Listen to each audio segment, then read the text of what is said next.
তোমাদের তো আগেই শেয়ার করেছিলাম যে আমি আমার ইলেকট্রিক স্কুটিটা নিয়ে কত প্রবলেমে পড়েছি, তাই আর যাতে প্রবলেমে না পড়তে হয় তাই চলে এসেছিলাম সার্ভিস সেন্টারে ইলেকট্রিক স্কুটিটা সার্ভিস করাতে। তার মধ্যে আমার টয়লেট পেয়ে গেছিলো, ওয়াশরুমে গিয়ে আমার তো মাথা হ্যাঁ, এটা ভাই কি ওয়াশরুম, এ তো বাড়ির বা পিছন দিকটা, এখানে তো টয়লেট করা আমার পক্ষে সম্ভব না। যাই হোক, এরপরে আমার গাড়িটা পড়ে গেছিলো মেকানিকের হাতে।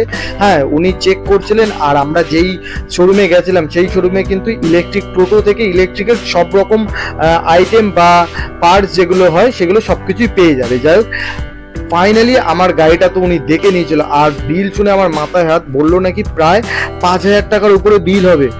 মানে কি বলবো, আর কি করা যাবে, দিতে তো হবেই, গাড়ি কিনেছি আর এটা বিজনেসে ইউজ হয়। তো যাই হোক, ফাইনালি আমি গাড়িটা দিয়ে চলে এসেছিলাম। এরপরে চলে এলাম আমি আমার অফিসে, কারণ আমি সমস্ত রকম কাজ কমপ্লিট করে যেতে পারিনি। এখন আমি কাজ বাজ করবো, দেন বাড়িতে যাব, তারপর এডিট করে আবার ভিডিওটা আপলোড করব। যাই হোক, চলো টাটা বাই বাই, দেখা হচ্ছে নেক্সট ব্লগে। সবাইকে টাটা।